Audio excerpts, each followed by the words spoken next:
Boa noite a todos. Graça, misericórdia e paz. Essa é uma das saudações que o apóstolo Paulo usa nas suas cartas, né? Tem uma das cartas que ele usa essa expressão. E nada melhor do que desejarmos uns aos outros isso, né? Graça, misericórdia e paz.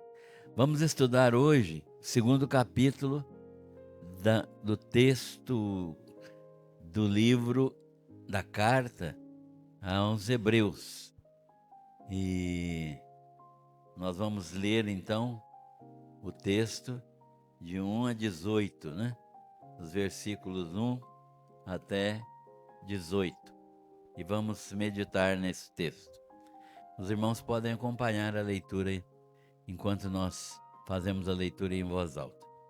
Por isso, convém atentarmos mais diligentemente para as coisas que ouvimos, para que em tempo algum nos desviemos delas. Pois se a palavra falada pelos anjos permaneceu firme, e toda transgressão e desobediência recebeu justa retribuição, como escaparemos nós se descuidarmos de tão grande salvação, a qual, tendo sido anunciada inicialmente pelo Senhor, foi-nos depois confirmada pelos que a ouviram, testificando Deus juntamente com eles, por sinais e prodígios e por múltiplos milagres e dons do Espírito Santo, distribuídos segundo a sua vontade. Porque não foi aos anjos que Deus sujeitou o mundo vindouro, de que falamos. Mas em certo lugar, testificou alguém dizendo: que é o homem para que te lembres dele, ou o filho do homem para que o visites? Fizeste-o um pouco menor que os anjos, de glória e de honra o coroaste. Todas as coisas lhe sujeitaste debaixo dos pés. Ora, visto que lhe sujeitou todas as coisas, nada deixou que não lhe fosse sujeito. Mas agora, ainda não vemos todas as coisas sujeitas a ele. Vemos, porém, aquele que foi feito um pouco menor que os anjos, Jesus, coroado de glória e honra por causa da paixão da morte, para que pela graça de Deus provasse a morte por todos. Porque convinha que aquele para quem são todas as coisas, e por meio de quem tudo existe, e em trazendo muitos filhos à glória, aperfeiçoasse pelos sofrimentos o autor da salvação deles. Pois tanto o que santifica como os que são santificados vêm todos de um só. Por esta causa, ele não se envergonha de lhes chamar irmãos, dizendo: anunciarei o teu nome a meus irmãos, cantar-te-ei louvores no meio da congregação. E outra vez, porei nele a minha confiança, e ainda, eis-me aqui e os filhos que Deus me deu. Portanto, visto como os filhos são participantes comuns de carne e sangue, também ele semelhantemente participou das mesmas coisas, para que pela morte derrotasse aquele que tinha o poder da morte, isto é, o diabo, e livrasse todos aqueles que com medo da morte estavam por toda a vida sujeitos à escravidão. Pois na verdade não presta auxílio aos anjos, mas sim à descendência de Abraão. Pelo que convinha que em tudo fosse feito semelhante a seus irmãos, para se tornar um sumo sacerdote misericordioso e fiel nas coisas concernentes a Deus, a fim de fazer propiciação pelos pecados do povo. Porque naquilo que ele mesmo, sendo tentado, padeceu, pode socorrer aos que são tentados. Amém. Eu vou pedir ao irmão José Albiraci para orar neste momento, para darmos início ao estudo aqui. Soberano Deus e Pai, mais uma vez estamos reunidos em nome de Jesus. Vamos aprender mais de Jesus, vamos aprender mais a Tua Palavra. E que Deus abra o nosso entendimento, prepare o nosso espírito para receber a porção do alimento vivo da Palavra de Deus. Ajuda-nos, Senhor. Ajuda o irmão Credival a transmitir. E a nós que somos ouvintes, receber com clareza a Tua Palavra. Amém. Nos abençoa, Senhor. E nos livra de todo mal. Em nome de Jesus. Amém. Amém. Muito bem, estamos estudando esta carta aos Hebreus e já fizemos uma introdução a esta carta, demonstrando qual era a situação desses crentes hebreus, né? Eles eram crentes em Jesus Cristo que tinham vindo do judaísmo. Então eles abandonaram o judaísmo e passaram a crer em Jesus.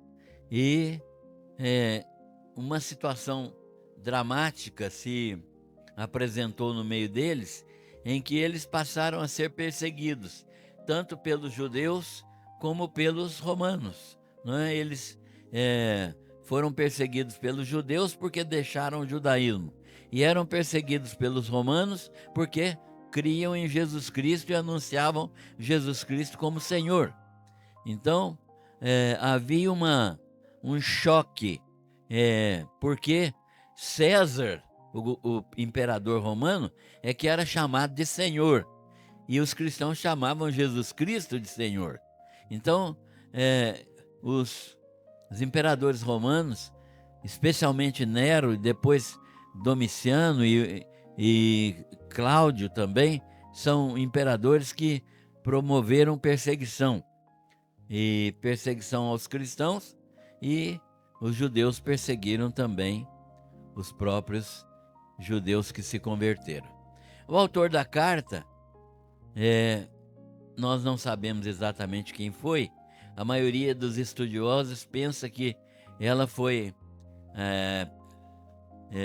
planejada e organizada mentalmente pelo apóstolo Paulo e foi escrita por Lucas por causa do perfeito grego desta carta. Eu não conheço grego, conheço muito pouca coisa, e os estudiosos de grego entendem que o grego desta carta é um grego absolutamente clássico, que seria obra de alguém que estudou em nível superior. Seria o caso de Lucas. Então, Paulo teria planejado, e os pensamentos, a teologia é bem parecido com a teologia de Paulo, mas o estilo de escrita não é muito parecido com o de Paulo. Mas supõe-se que Lucas, que estava com Paulo nesse período, pode ter escrito essa carta. Então essa carta foi planejada por Paulo, elaborada mentalmente por Paulo, e foi escrita por Lucas a esses cristãos hebreus que eram de fala grega. O autor da carta está preocupado com o possível abandono do cristianismo pelos judeus. O que estava acontecendo? Mais uma vez vamos repetir isso. As perseguições. Perseguição de um lado pelos judeus, do outro lado pelos romanos. E eles estavam então atônitos. Eles não sabiam mais o que fazer. Estavam, como judeus, eles perdiam a possibilidade de frequentar o templo, perdiam o seu lugar nas sinagogas, alguns até perdiam seus bens, porque eles eram separados, né? Eles eram tirados do meio judaico.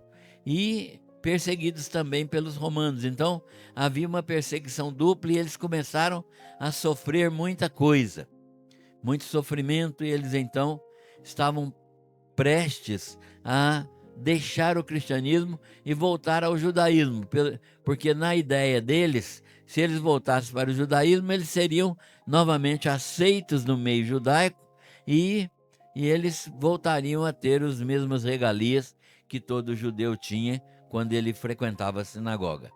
Então, os judeus convertidos ao cristianismo, em face dessas perseguições impostas aos cristãos pelos judeus religiosos e pelos romanos, ele, preocupado com isso, o autor da carta, escreve demonstrando a superioridade de Cristo. A preocupação desse autor de Hebreus, e a argumentação é muito especial, é de alguém que conhece verdadeiramente o judaísmo, e Paulo se candidata a isso, né? Então eles escrevem demonstrando a superioridade de Cristo em relação ao judaísmo, ao sistema judaico, e como seria um retorno, uma perda de tempo, e como seria um atraso, uma situação de perda voltar ao judaísmo, né? Então, o autor está demonstrando a superioridade de Cristo sobre os anjos. Na semana passada, nós vimos que o autor fala que Jesus é superior aos profetas, porque antigamente ele falava pelos profetas, mas agora, quando a carta foi escrita, ele fala pelo seu filho, não é? Então Jesus é superior aos profetas e Jesus é superior aos anjos, porque e há algumas razões. Primeiro, porque agora Deus está falando por meio do Filho. Deus não está falando mais por meio de profetas. Deus, a partir da vinda de Jesus, está falando por meio do Filho. E o Filho fala por meio da palavra. Portanto, desde aquele tempo até agora, a revelação única que tem é a palavra de Deus, porque por aqui Jesus fala conosco. Não adianta inventar outra revelação. Não adianta falar que recebeu revelação agora do céu, que está recebendo revelação de Deus direto, e é mentira. Isso não é verdade. Nós podemos ter iluminação quando estudamos a palavra de Deus. Deus ilumina nossa mente para compreendermos o que já está escrito, mas não revelação nova, porque a Bíblia é absolutamente suficiente e ela não necessita de aumento, ela não necessita de acréscimo, ela não necessita de qualquer tipo de aumento no seu número de livros. Então, isso precisa ficar bem claro. Agora, Deus está falando por meio do Filho, e hoje o Filho fala por meio da palavra. Nós precisamos entender isso. Segundo, porque ele, Cristo, é filho gerado eternamente do Pai. Não é? Ele é filho. Ele não é uma criatura. Ele não é um anjo. Os anjos são criaturas. Jesus é filho gerado eternamente do Pai. Jesus não é criado, não é um ser criado. Jesus é eternamente gerado do Pai. E ele existe eternamente com o Pai e o Espírito Santo. Então, Jesus, como verbo, é eterno. Ele é o verbo gerado eternamente do Pai. Como filho, ele encarnou-se, né? E como o Jesus Cristo homem, ele tem um início, né? Que é o período da encarnação dele. Ele nasceu do ventre de Maria, mas como verbo, ele é eterno. Então ele é gerado eternamente do Pai. Terceiro, ele é superior aos anjos e é superior aos profetas, porque ele é o criador de todas as coisas. O autor da carta fala disso, né? Que ele é o criador de todas as coisas. E nós temos um texto em Colossenses que diz assim, né? Que diz o seguinte, é, com quem temos a redenção, em quem temos a redenção. Ele está falando de Jesus, a saber, a remissão dos pecados, o qual Jesus é a imagem do Deus invisível, o primogênito de toda a criação.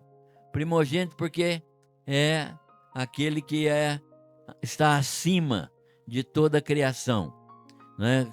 Como filho gerado corporalmente, ele é o primogênito.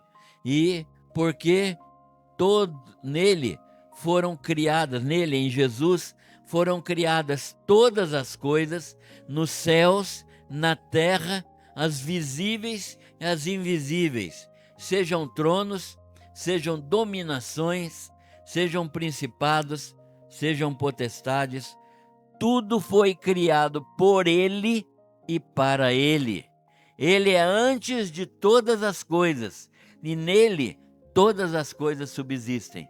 Também ele é a cabeça do corpo da igreja, é o princípio e o primogênito dentre os mortos, para que em tudo tenha preeminência, porque aprouve a Deus que nele habitasse toda a plenitude da divindade.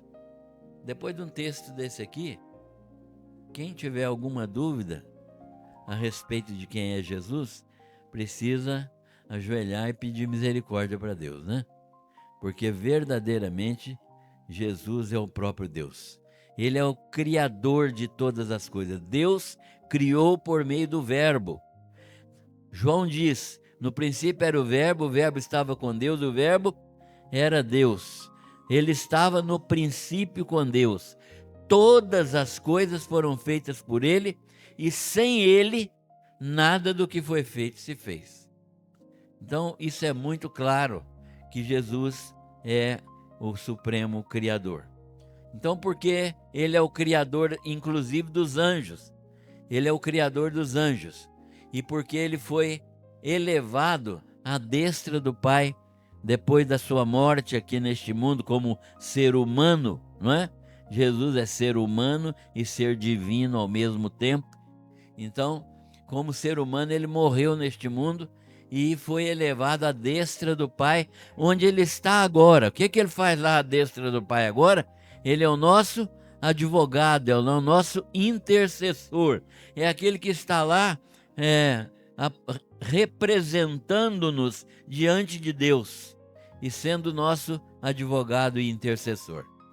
E ele é também aquele que é superior aos anjos, porque os anjos executam a sua vontade. Os anjos andam em obediência a ele. E porque eles, os anjos, são enviados a servir a favor daqueles que vão herdar a salvação. E eu falei isso aqui na quarta-feira passada, que os anjos estão a serviço da igreja. Anjo não é para ser adorado. Existem algumas igrejas aí que eles estão vendo anjos e adorando anjos.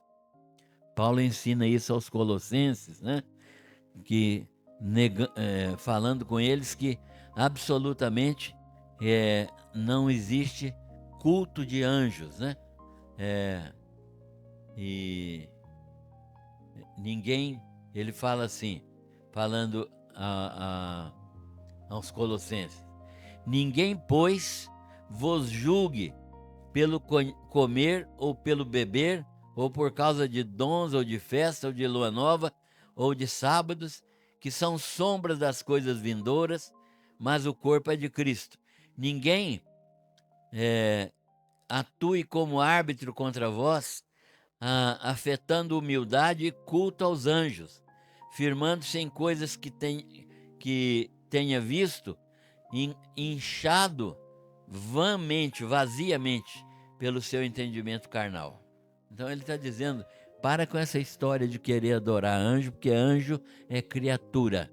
Anjo é criatura. E mais, nós estamos como crentes numa posição melhor do que a dos anjos. Temporariamente, nós somos menos poderosos do que eles, mas já temos uma natureza de filhos que os anjos não têm. Estão entendendo isso aqui? Os anjos não têm natureza de filhos, porque só há filhos dos seres humanos. Deus trabalhou na nossa vida por intermédio de Jesus, e por Cristo Jesus ele nos fez filhos e herdeiros. Filhos e herdeiros. Nenhum anjo é herdeiro de Cristo, mas nós somos. Então, isso deve fazer a gente pensar muito bem nos privilégios e na responsabilidade que nós temos. Agora, desde que Jesus Cristo é tal pessoa, essa pessoa que nós acabamos de descrever, superior aos anjos, e que é aquele que foi elevado à destra do Pai, aquele que os anjos obedecem. Então, desde que Jesus Cristo é tal pessoa, devemos então fazer o quê? Atentar para as verdades espirituais ouvidas e nunca nos desviarmos delas. O autor da carta aos Hebreus está dizendo, olha, se isso que nós estamos falando de Jesus é verdadeiro, então cumpre a nós nunca nos desviarmos das coisas, das verdades espirituais que nós sabemos, que nós aprendemos. Porque, olha o que ele diz, os argumentos dele. Porque se a palavra falada por meio dos anjos a Moisés, quando as tábuas da lei foram entregues no Monte Sinai, as tábuas foram entregues a Moisés pelos anjos, não é? Isso está em Atos dos Apóstolos 7, 53. Atos 7, versículo 53. Se tiver jeito de colocar, Márcia, por favor, só para não ter que abrir lá. Atos 7, 53. Nós vamos confirmar isso. Vós, isso aí é Estevão falando. Vós, falando para os judeus que estavam prontos a apedrejar ele. Vós que recebestes a lei por ordenação dos anjos e não aguardaste. Então, a lei foi dada a Moisés pelos anjos, né? Pelos anjos. Se a palavra falada por meio dos anjos a Moisés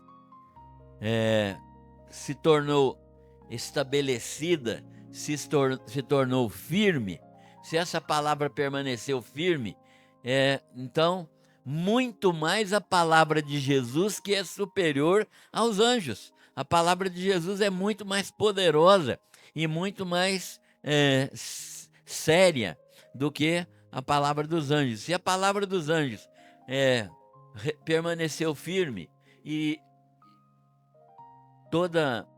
se tornou estabelecida de maneira que ela foi obedecida, e quando ela era desobedecida havia punição, então a palavra de Jesus muito mais deve ser obedecida. Segunda razão, muito mais a palavra que foi anunciada pelo Senhor e pelos apóstolos. Ele fala claramente isso, né? Essa palavra que foi anunciada pelos apóstolos. O primeiro que anunciou foi Jesus, e depois foi confirmada pelos que a ouviram. Os que a ouviram de Jesus foram os apóstolos. Então, muito mais séria, muito mais digna de crédito é a palavra que foi anunciada pelo Senhor Jesus e pelos apóstolos que a ouviram. E ela foi seguida. Tem uma coisa que comprova essa palavra. O que comprova? Os sinais e prodígios e milagres por eles praticados, confirmando assim a palavra de Deus. Então, olha só, testificando Deus juntamente com eles por sinais e prodígios e múltiplos milagres e dons espirituais do Espírito Santo, né? Distribuídos segundo a sua vontade. Então, tudo isso confirma o quê? Que a palavra de Jesus é muito superior à palavra dos anjos, né? Então, nós temos que obedecer a palavra de Jesus. Terceiro, se a lei mosaica, quando transgredida ou desobedecida, trouxe castigo aos infratores, se a lei mosaica trouxe castigo aos infratores, imagine a palavra de Deus, né? E a palavra de Jesus. Como poderíamos escapar de tão grande condenação, se negligenciarmos esta grande salvação? Então, o autor da carta está dizendo assim: olha, se tudo isso que nós estamos falando comprova que a palavra de Cristo é muito mais importante e muito mais séria e muito mais autoritativa do que a palavra dada a Moisés, e se a palavra dada a Moisés já produziu nos desobedientes punição e até morte, imaginem a palavra de Jesus, não é? E como é que nós vamos nos cuidar? Como escaparemos nós se descuidarmos de tão grande salvação? Ou seja, vai haver consequências se vocês deixarem o Evangelho. Se vocês deixarem o Evangelho e voltarem para o judaísmo, estejam certos de que vai haver consequências.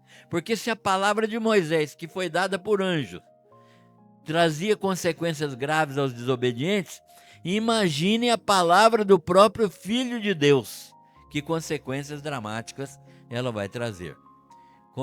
Então, ele sempre está argumentando dessa maneira. Como negligenciar então uma palavra que o próprio Deus confirmou, né? Autenticada com as ações do Espírito Santo sobre essas palavras e por vários milagres e dons espirituais, distribuições do Espírito Santo àqueles que ouviram de Jesus e que eram os apóstolos, né? Então, o autor da carta está trabalhando esse assunto para mostrar que Jesus Cristo é o Senhor do mundo vindouro. Jesus Cristo não é só Senhor deste mundo, Ele é Senhor do mundo vindouro, o mundo que há de vir. O que é o mundo que há de vir aqui, nesse texto? O mundo que há de vir nesse texto aqui, em que Jesus vai ser Senhor, né, neste mundo, é o reino milenar, o milênio, né? O reino messiânico. Por que a gente pode dizer isso? Porque Jesus nasceu para ser rei, e ele não foi rei de Israel, porque os israelitas o rejeitaram. Mas ele estava pregando, o evangelho que Jesus pregava era o seguinte: arrependei-vos e crede no evangelho, é chegado a vós o reino de Deus. O reino de Deus. Qual era o reino de Deus?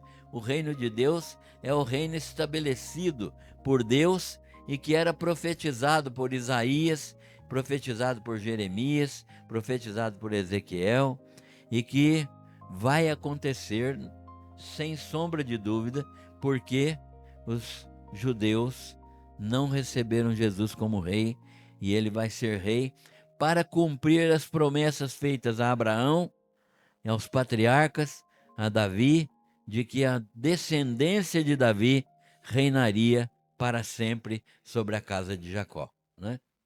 Então, o próprio anjo, quando anunciou a Maria que ela teria um filho, né? O anjo anunciou da seguinte maneira, só para a gente confirmar isso aqui, né?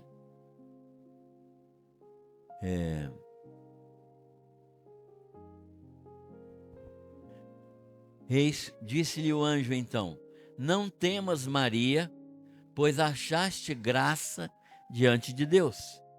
Eis que conceberás e darás à luz um filho, ao qual porás o nome de Jesus. Ele será grande, será chamado Filho do Altíssimo. O Senhor Deus lhe dará o trono de Davi, seu pai. Trono de Davi é trono material, certo? Então, e reinará eternamente sobre a casa de Jacó, e o seu reino não terá fim. Então está falando do reino milenar aqui neste mundo e depois do reino eterno que vai seguir a este reino milenar. Então, Deus, Jesus Cristo é o Senhor do mundo vindouro, o mundo que há de vir, o reino milenar. Deus não sujeitou o mundo vindouro aos anjos. Jesus é o rei que vem em nome do Senhor. Deus não sujeitou o mundo vindouro aos anjos. Deus sujeitou o mundo vindouro a seu Filho Jesus Cristo. Embora, enquanto encarnado neste mundo, foi por um pouco menor do que os anjos, né? O Salmo 8 fala isso, né? No Salmo 8 a gente pode encontrar isso. Foi constituído, entretanto, sobre as obras das suas mãos, coroado de glória eterna e honra.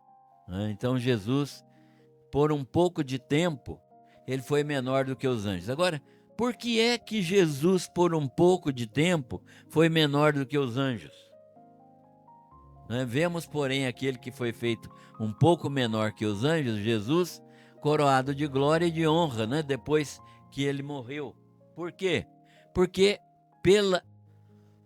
quando Jesus se submeteu voluntariamente a ter um corpo humano, ele se submeteu à limitação do corpo humano. E por causa disso ele foi temporariamente menor do que os anjos. Mas, assim que ele morreu e ressuscitou, ele voltou a ocupar esta posição assim. Então, vemos, porém, aquele que feito um pouco menor do que os anjos, por quanto tempo? Enquanto ele esteve no ministério terreno aqui, Jesus, agora coroado de glória e honra por causa da paixão da morte, para que pela graça de Deus provasse a morte por todos. Então, temporariamente, Jesus se submeteu às paixões humanas e foi morto, mas nunca deixou de ser o Senhor. E embora, enquanto encarnado neste mundo, foi por um pouco menor do que os anjos, ele foi constituído, entretanto, sobre as obras das suas mãos, coroado de glória eterna, que é o que o texto está nos dizendo ali. Tudo foi sujeitado debaixo dos seus pés. Tudo sujeitado debaixo dos seus pés. Ele está acima de todas as coisas, Então, o texto fala que todas as coisas vão ser colocadas debaixo dos seus pés. Tudo foi sujeitado debaixo dos seus pés. Nada, absolutamente nada, está fora do seu domínio. Ele domina sobre todas as coisas. Mas ainda não vemos tudo debaixo do seu domínio. Por que nós ainda não vemos? Os judeus ainda não viam debaixo do seu domínio? Porque ele ainda não tinha vindo na sua segunda vinda assumir o seu reino milenar. Então, isso vai acontecer quando ele vier para estabelecer o reino messiânico. Tudo foi sujeitado debaixo dos seus pés. Nada está fora do seu domínio, mas ainda não vemos tudo debaixo do seu domínio. Aquele que por um pouco de tempo foi feito menor do que os anjos, e por causa do sofrimento da morte, ele foi feito um pouco menor do que os anjos, foi coroado de glória e de honra, para que pela graça de Deus experimentasse a morte por todos os homens. Então, Jesus Cristo veio a este mundo e se submeteu à morte por causa da infinita graça de Deus. Infinita graça de Deus. Deus soberanamente fez com que Jesus provasse a morte, para que pela sua morte nós tivéssemos vida pela sua infinita misericórdia e por causa da sua eterna graça. Então, nós recebemos isso gratuitamente por meio da fé. Paulo ensina isso aos Efésios dizendo: pela graça sois salvos por meio da fé, isso não vem de vós, é dom de Deus, né? Se não é graça, se é por mérito, então não é dom. Por isso, então, Jesus Cristo se tornou o autor da salvação. Por quê? Porque Deus determinou eternamente os sofrimentos de seu Filho. Como isso? A Bíblia ensina que o Cordeiro foi morto quando? Antes da fundação do mundo. Irmãos, o projeto de Deus é eterno. Deus não fica escrevendo a história aos pouquinhos, capítulo por capítulo, não. Antes que o mundo existisse, o Cordeiro, na mente de Deus, já havia sido morto antes da fundação do mundo. Para quê? Deus determinou essa morte, os sofrimentos de seu Filho, eternamente. Por quê? Porque por meio de Jesus, ele ia levar muitos filhos à glória. E para que ele viesse a tornar-se perfeitamente capaz, experimentado nos sofrimentos e ser capaz de ser o autor da salvação deles. Se Jesus não tivesse passado por sofrimentos e não tivesse experimentado a sua humanidade, ele não seria perfeitamente capaz de entender os sofrimentos humanos e ele nem poderia ser nosso intercessor. Mas hoje ele é nosso intercessor, sabe por quê?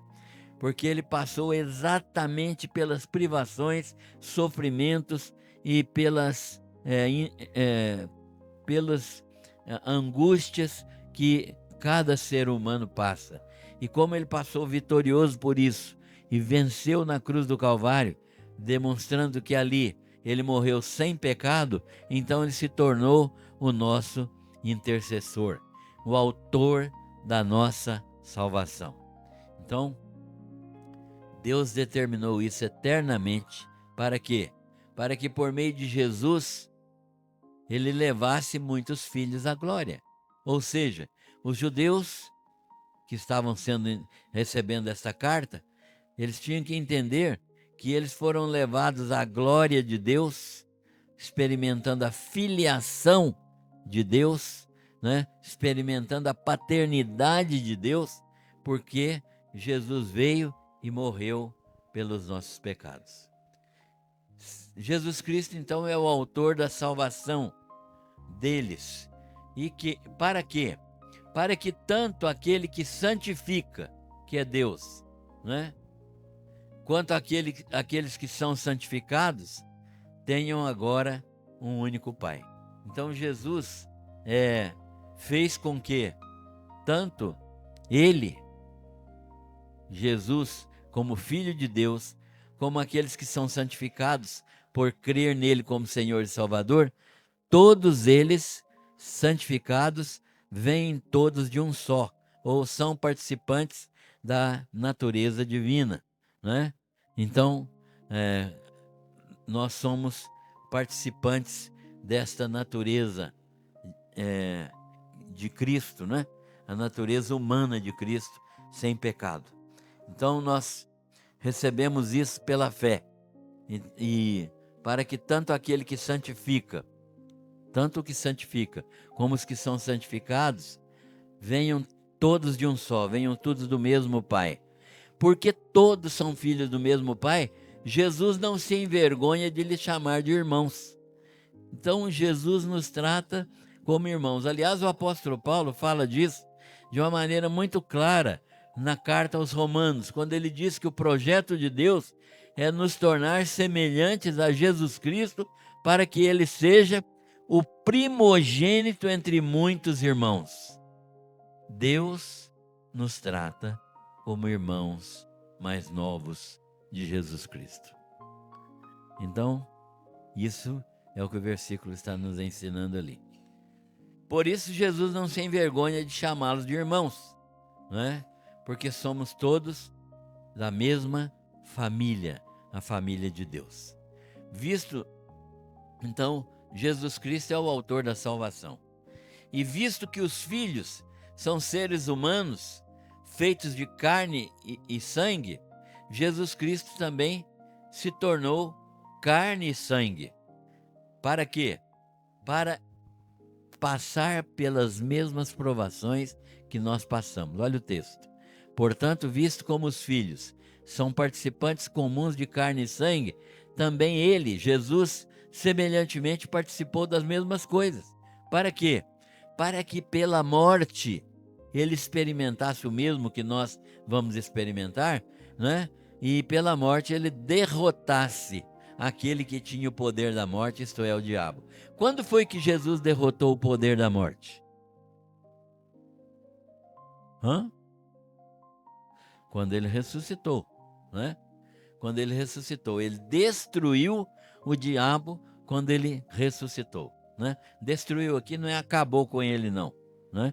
Porque ele vai viver por toda a eternidade em sofrimento, mas destruiu no sentido de aniquilar a sua obra, né? O diabo está agindo neste mundo, mas ele tem os seus dias contados, né? Então, Jesus operou a nossa salvação porque ele participou da mesma natureza humana. Quando alguém que se mete a ser teólogo e diz que Jesus Cristo não encarnou, o que ele está fazendo com o cristianismo? Está anulando completamente o cristianismo. Meus irmãos, se Jesus Cristo não encarnou, tudo que nós estamos fazendo nesses 2000 anos é uma bobagem sem tamanho. Se Jesus Cristo não encarnou. Então a nossa fé está colocada no fato de que Jesus Cristo encarnou e vimos a sua glória como do unigênito do Pai, cheio de graça e de verdade. O Verbo se fez carne e habitou entre nós. Então é nesse texto que nós nos fundamentamos e outros para dizer que Jesus Cristo se encarnou. Visto que os filhos são seres humanos, ele também se transformou num ser humano para, como homem, morrer e assim derrotar aquele que tinha o poder da morte, o diabo.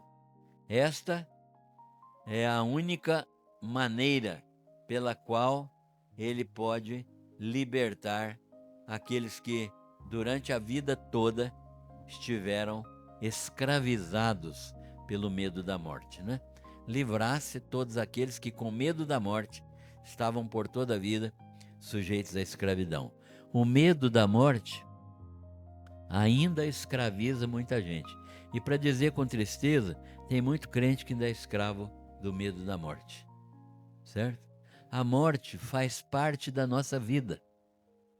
A morte não era para ser lamentada, não, certo? A gente pode ter saudade de quem vai morrer? Pode, mas a gente não deveria escabelar e ficar com depressão. A morte é uma passagem maravilhosa em que a pessoa sai deste corpo limitado para assumir um corpo glorificado. Não tem nada mais glorioso do que isso. A morte é uma passagem absolutamente natural. A nossa vida vai terminar. Nós todos pecaram, destituídos estão da glória de Deus, e o salário do pecado é a morte. Então, a morte é absolutamente natural, devemos encará-la como crentes, como uma passagem para o período de glorificação de filhos de Deus, herdeiros de Deus e co-herdeiros de Cristo, para herdar todas as riquezas celestiais que são dadas a Cristo e a todos nós, porque nós somos co-herdeiros. O que é um co-herdeiro? É aquele que herda junto com outra pessoa. Se Cristo é herdeiro e nós somos co-herdeiros dele, então nós vamos herdar as mesmas coisas que Cristo. Era necessário então que Jesus se tornasse como um de nós, os seus irmãos, para que ele se tornasse diante de Deus o nosso sumo sacerdote e misericordioso e fiel, para, sem pecado, padecer por nós e poder nos socorrer àqueles que sofrem e são tentados. Por que nós podemos orar a Jesus Cristo para nos livrar da tentação e para nos fazer resistir ao diabo? Porque ele também passou por isso, certo? E ele passou vitoriosamente. Então, essa mesma vitória que ele teve, ele pode operar na nossa vida. Então, tendo ele assumido forma humana e sofrido em sua carne, e sendo tentado sem pecado, padeceu, pode, portanto, socorrer aqueles que sofrem e são tentados. Porque naquilo que ele mesmo sendo tentado padeceu, pode socorrer aos que são tentados. Então, quando você estiver sendo tentado, apresente a sua oração ao Senhor Jesus, porque Ele pode te socorrer, né? Concluindo, os cristãos hebreus precisavam compreender que Deus enviou Jesus em forma humana. Para quê?